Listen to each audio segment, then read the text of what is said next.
What would you do when someone with the power to manipulate the entire neighborhood targets you? Endure it or fight back? This is no longer just about a swimming pool. This is a battle between justice and an abuser of power.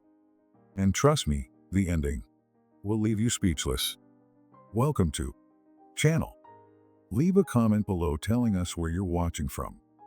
3 endless weeks away on a work trip, I had been longing to return home, to sink into the cool, refreshing water of my backyard pool, and let my body relax in absolute tranquility. But the moment I unlocked the gate, my heart nearly stopped. The sight before me left me frozen. The once clear blue water of my pool had turned into a murky, filthy brown, as if an entire garbage dump had been emptied into it. Leaves, beer cans, and plastic bags floated on the surface. A torn, deflated pool float was caught on the edge, bobbing weakly in the contaminated water. The stench was overwhelming, so strong that I had to cover my nose with my hand. My heart pounded, and a terrible feeling twisted in my chest. I grabbed my phone, pulled up the security camera footage, and fast-forwarded through the recordings. And then, I went numb. The screen revealed a scene that made my blood boil. The neighborhood kids were jumping into my pool, sending water splashing everywhere. Adults stood around the edge, wine glasses in hand, laughing without a care. A middle-aged man had the audacity to set up a speaker right by the pool, blasting loud music like it was his own private party. A group of women lounged in armchairs, legs crossed, engaged in lively gossip. They had thrown at least 3 parties, and the person at the center of it all, leading the event as if she owned the place, was Karen. The neighborhood I live in is usually peaceful, a quiet suburban community with charming houses and spacious yards. Most of the residents here are middle-class families, enjoying a relaxed life, sipping coffee on their porches in the morning, taking leisurely strolls with their dogs in the afternoon. However, this neighborhood is not as serene as it seems. Because there is one person who insists on controlling everything, Karen. Karen is the president of the HOA, Homeowners Association, and she runs this place as if it were her own personal kingdom. With meticulously styled blonde hair, sharp eyes, and a saccharine smile laced with hidden meanings, Karen has a way of speaking that makes you feel like you're in the wrong, even when you're absolutely right. Some people in the neighborhood fear her, others despise her, but no one dares to challenge her openly. And today, I was about to become the newest addition to the list of people who dared to stand up to Karen. My jaw clenched, and anger surged through me. Without another second of hesitation, I stormed over to her house. My knocking was loud enough to make anyone jump, but when the door swung open, Karen simply smirked, crossing her arms as she leaned against the frame. "Oh, Daniel. It's been a while since I last saw you," she drawled mockingly, tilting her head. "What the hell did you do to my house?" I snarled, my voice razor sharp as I shoved my phone in her face. "You were gone for so long, leaving that pool of yours just sitting there. It seemed like such a waste, didn't it?" I was simply making good use of it. Her tone was nothing short of infuriatingly smug. I clenched my fists, forcing my voice to stay calm but ice cold. "You had no right to do that. This is my property, and you trespassed illegally. I'm reporting this to the HOA." Karen burst into laughter, a sharp, cold laugh, completely unrestrained. "Go ahead, try reporting this to the HOA, see what happens." "I run the HOA. Who do you think they'll side with?" I stared at the woman in front of me, rage boiling inside me. But I wasn't foolish enough to argue with her right now. Without another word, I turned and walked away. But in my heart, a decision had already been made. Karen would pay for this. The next morning, I woke up ready for battle. I was going to file a complaint, push this all the way, and not let it slide. But as soon as I stepped into my backyard, a sight more horrifying than I could have imagined greeted me. The pool was gone. No water, no fallen leaves, no debris. All that remained was a thick layer of dry, hardened cement, sealing off the pool completely. I stood frozen. My throat went dry. My fingers clenched around my phone so tightly I felt like I might crush it. Karen hadn't just used my pool, she had destroyed it. I stood at the edge of the now buried pool, my eyes locked onto the solid cement as if staring long enough would allow me to pierce through to the truth beneath. A deep sense of helplessness crept into my bones. Karen had gone too far. My fists tightened, my breath coming in short, sharp bursts. I could storm over to her house, pound on her door, and demand an explanation. But I knew I couldn't act rashly. Karen wasn't someone who could be easily cornered. She held absolute power within the HOA, a monster with a polite smile and unmatched manipulative skills. If I made a scene now, she'd wipe her hands clean, and while I risked being labeled a troublemaker, a community divider. No, I needed a plan. I needed evidence. I started reaching out to my neighbors, especially those who had been bullied by Karen before. But no one wanted to speak up. When I knocked on Mrs. Louise's door, she peered at me through the narrow opening, her voice trembling. "You don't understand. Karen can make my life a living hell." Mr. Martin, a retired accountant, let out a weary sigh. "I once challenged an unfair fee, and the very next week, I got a fine from the HOA for landscaping violations, all because I had a potted plant on my porch." I could feel the fear gripping the entire neighborhood. Karen wasn't just a manager, she was a ruler. But then, luck arrived in the form of Rick. Rick was a member of the HOA board, and more than anyone, he knew the truth about Karen. One night, he called me over to his house, pulled the curtains shut tightly, and powered on his laptop. "I can't go public, but I have something for you." Rick handed me a series of internal emails. My eyes scanned the text, and my heart pounded.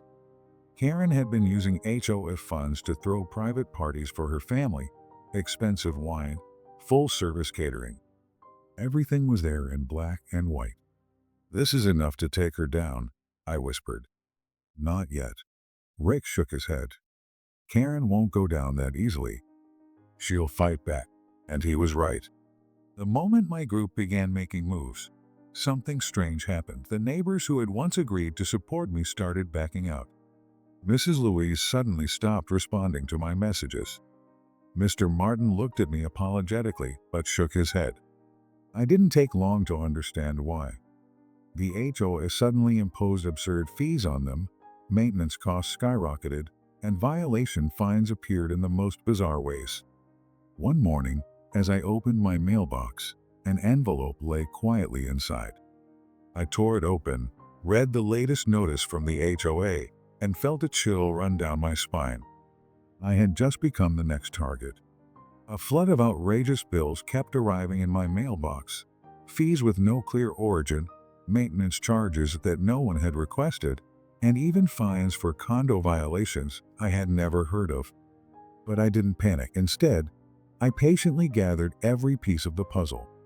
I pulled up the security footage, rewinding and playing back the clip of Karen standing before the construction site, ordering the workers to pour cement over the shared courtyard without the residents' consent. The internal emails I uncovered were even more shocking. It was clear she had embezzled the HOA funds, funneling money into her personal account under the guise of management fees. I reached out to other neighbors, people Karen had threatened or burdened with unjust fees. I tried to convince them that if we stayed silent, the nightmare would never end. Finally, they refused to remain quiet any longer. Everyone was ready to testify. I knew it was time to strike the fatal blow. I uploaded the video evidence to social media, tagging local news outlets. At the same time, I sent a detailed report to the police department, attaching every document I had collected. The outrage spread faster than I had anticipated. Within hours, my post had gone viral. Residents in the building were no longer silent. They began sharing their own stories, recounting the years of bullying and extortion they had endured under Karen's rule. And then, the moment I had been waiting for arrived, Karen was summoned. She walked into the emergency meeting of the Homeowners Association with a pale face, unable to maintain her usual air of superiority. The moment she saw me, her eyes flashed with fury. But instead of showing remorse, she clenched the stack of documents in her hands, her voice sharp. "You think a few videos are enough?" she hissed, forcing a twisted smile. "I have connections you can't even imagine. If you're smart, you'll take that post down immediately, before this gets out of hand." I sat up straight, meeting her gaze calmly, my voice steady but firm. "I don't think so. And I'm not the only one, Karen. Haven't you seen? The entire community has spoken." Her face turned ghostly pale as her phone rang incessantly. The press had started calling, residents were gathering outside the meeting room, and the police had officially stepped in. Karen's eyes darted around frantically, as if searching for an escape route. But this time, no one was on her side. Later that evening, as I was locking my car after stopping by the grocery store, a voice called from behind. "Daniel, I need to talk to you." I turned around. Standing before me was Karen, still dressed in her high-end designer outfit, but her face was visibly tense. Under the dim glow of the streetlight, her sharp features looked more worn than usual. "Do you have a moment? I think we can resolve this peacefully." I crossed my arms and raised an eyebrow. "Resolve this peacefully? After everything you've done?" Karen smiled, but it was a calculated smile. She pulled a white envelope from her handbag and patted my hand lightly, as if offering me a deal I couldn't refuse. "Daniel, you're a smart man. I can help you avoid paying HOA fees for 3 years, or if you prefer, I can transfer a cash amount large enough for you to renovate your pool. All you have to do is withdraw your lawsuit." She lowered her voice, her eyes scanning my face, waiting for any sign of hesitation. I stared at the thick envelope in her hand. Cash. A sum that could significantly ease my financial burden. But the issue wasn't about money. I let out a dry chuckle, locking eyes with her, and said firmly, "Do you think I can be bought with a few scraps of cash? You can't buy justice." The smile on her lips stiffened.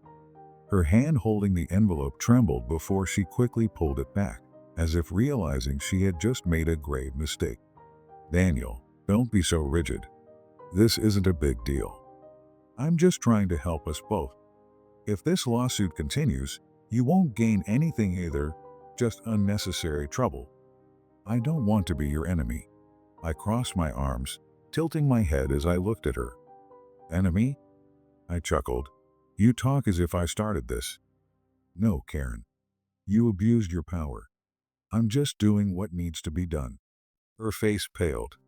Anger flickered in her eyes, but she tried to keep her emotions in check. "You're blowing this out of proportion, Daniel. Do you have any idea how much good I've done for this neighborhood? I've kept everything under control. I cut her off, my voice razor sharp. "Kept everything under control? By embezzling over $50,000 from the HOA funds?" Karen's eyes widened. What did you say?" I pulled out my phone and played a video from the HOA office security camera. In it, her voice rang out clearly. "Just cut it down. Don't worry about the details. No one checks anyway." Karen took a step back, gripping her handbag tightly. But I wasn't done. "And here." I pulled a stack of documents from my bag. "Are the emails you sent to the HOA accountant. Transfer orders, the mysteriously disappeared funds. I have it all." Her face turned ghostly pale. Her voice trembled. "Daniel, we can negotiate. I can help you." I shook my head and cut her off. "No, the game is over." With that, I walked into my house and slammed the door, leaving Karen standing outside, pale as a ghost. It didn't take long for the neighborhood bulletin to explode with news of Karen's scandal. Of course, she was fired from the HOA, lost all her credibility, and faced a civil lawsuit demanding hundreds of thousands of dollars in restitution. The court ordered her to repay the embezzled funds, and to do so, she was forced to sell her house and leave the neighborhood in disgrace. I heard she moved to a rundown apartment in the suburbs, a far cry from the powerful figure who once ruled over our community. And our neighborhood? It was more peaceful than ever. I stood beside my newly renovated pool, bigger, more beautiful, its crystal clear water shimmering under the sunlight. I ran my hand through the cool water, feeling a sense of victory that wasn't just about the pool, but also about the trust I had regained from my neighbors. One of them walked by, patted my shoulder, and smiled. Finally, this neighborhood is truly at peace. I nodded, my gaze drifting up to the clear blue sky. This time, I didn't just reclaim my pool. I reclaimed the respect of an entire community. And more importantly, I learned that justice doesn't come on its own. It's something we must fight for. In the end, no one can abuse power forever. When faced with injustice, stand your ground, because justice always finds its way. Sometimes, calm determination and a well-executed plan are the strongest weapons against those who believe they are untouchable. What do you think of this story? Leave a comment and don't forget to hit like and subscribe to this channel for more stories.